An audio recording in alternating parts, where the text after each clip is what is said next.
පුංචි නංගිලා මල්ලිලාට බොහොමයක් දස්කම් තියෙනවානේ.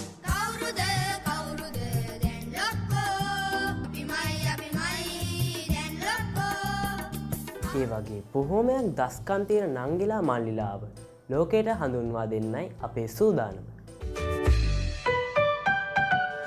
අපේ කතාවේ ප්‍රධාන චරිතය තමයි එයා. ඉතින් අපි ආවර්ජනාවක් කරලා කියමු මොකක්ද එයාගේ කතාව. මගේ සතුටින් කියන වෙලාවක් මේ දැන් කියන්නේ ඇත්තටම.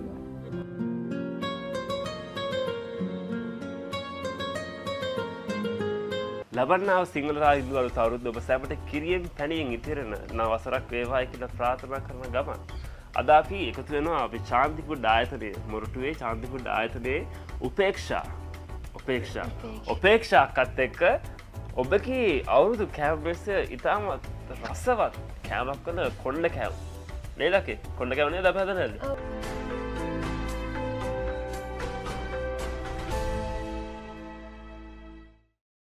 ඔන්න අදත් මම ආවා කතන්දර පිටුවෙන් ලස්සන කතාවක් අරගෙන. එක්කෙනෙක් තමයි කොළ යාළු. කවුද පැංචෝ? කොළ යාළු. හරියටම හරි. අනිත් එක්කෙනාගේ නම තමයි කහ යාළු. ඔන්න දැන් කොළ යාළුයි කහ යාළුයි හිටියානේ. ඔන්න තව එකම එක යාළුවෙක් ඉතුරු වෙලා ඉන්නවා. එයාගේ නම තමයි රෝස යාළු. රෝස යාළු. අවුරුදු කාලේ ආබව කියන කුරුල්ලා කවුද? කොහා. අවුරුදු කාලයට පිපෙන මල. එරබුදු. බුලත් අතකට කොළ කීයද? 40යි. සරමනේ සරම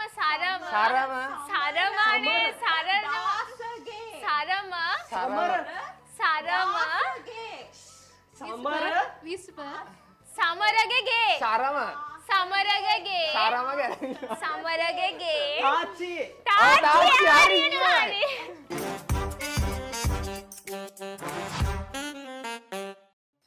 ජීවිතය කියන්නේ වන්දනා ගමනක්.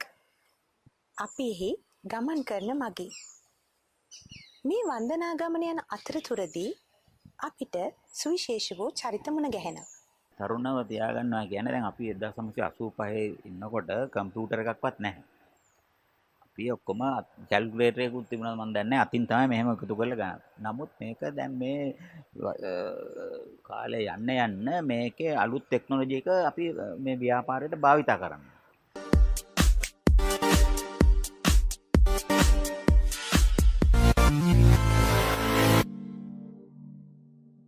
පළතුර ඇතුලේ මොකද්ද තියෙන්නේ? බීජයක්, සීඩ් එකක්. බිස්නස් එකක් එහෙමත් නැත්නම් ව්‍යාපාරයක් කියන්නේත් මේ බීජය වගේ.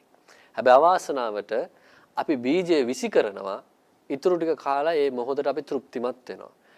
හරි විදිහට බිස්නස් එකක් කරන්නේ, හරි විදිහට ව්‍යාපාරයක් කරන්නේ කොහොමද කියන දේ තමයි අපි බලන්න යන්නේ.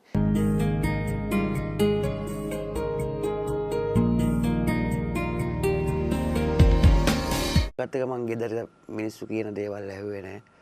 මට ඒගොල්ලෝම මං ඩෝන් කෙයාර්. මට ලොකු වෙලා හිටියේ අර යාළුවෝ විතරයි. සිගරට් බොන්නේ කවුද? එයා තමයි මට හොඳ. ගංජා ගහන්නේ කවුද? එයා තමයි මට හොඳ. අපේ ජීවිත ගමනේ අපි ගමන් කරනකොට අපේ ජීවිත කාලය පුරාවට නොයෙක් ප්‍රශ්න, ගැටලු, බාධක, පීඩාවන් වලට මුහුණ දෙන්න සිද්ධ වෙනවා. ඉතින් අද දවසේ ජීවිතේ එවැනි කඩුල්ලක් පසු කරපු පුද්ගලයෙක් එක්ක අපි සංවාදයේ දෙන අවස්ථාවයි මේ. ප්‍රයිම් හෝප් ටීවී ඔබ වෙත ගෙන එන කඩුල්ල.